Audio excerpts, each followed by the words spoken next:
কিছু কিছু মেয়েদের জীবন এমন হয় যে তারা না পায়, তাদেরকে না স্বামী বোঝে, না তাদের বাবা মার দিক থেকেও এমন আন্তরিকতা থাকে। এমনও কিছু মেয়ে থাকে, একটা মা তার সন্তান নিয়ে যে কতটা কষ্ট করে, একটা মেয়ে তা একটা মা ছাড়া কেউ বুঝবে না। প্রিয় স্বামীর মুখ থেকে শোনা যায়, তোমার কি কাজ, তুমি সারাদিন কি করো? কোনো কাজ নেই, এই তো শুধু বাচ্চাটাই, আর তো কিছুই নেই। শুধু খাও আর ঘুমাও, কোনো টেনশন নেই। যত টেনশন স্বামীর থাকে, স্বামী ইনকাম করে এনে দেয়, আমি শুধু খাই, এরকম আর কি।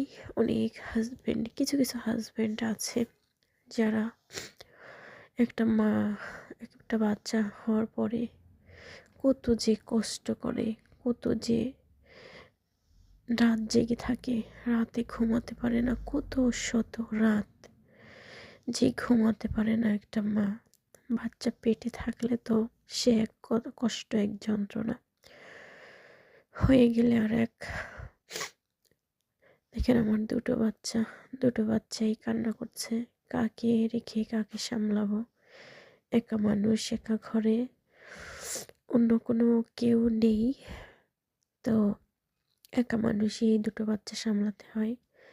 এদের একে খাওয়াবো না ওকে খাওয়াবো, আবার খাওয়াইতে গেলেও বাচ্চারা খেতে চায় না, কত সমস্যা। তারপর হচ্ছে যে বাচ্চাদের রেখে মা ঘুমাতে তো পারেই না, বাচ্চাদের নিয়ে ঠিক মতো। একটা মা একটা রাতে কতবার ঘুম ভাঙে, কতবার বাচ্চাকে ব্রেস্ট ফিডিং করাতে হয়, সেটা একটা মাই জানে। আর একটা বাবা সারাটা রাতই তো ঘুমায়, সারাটা দিনও সে রেস্টে থাকে, যদি সে বাসা থাকে আর কি। তাহলে আর একটা মার কোন রেস্ট আছে বলেন তো?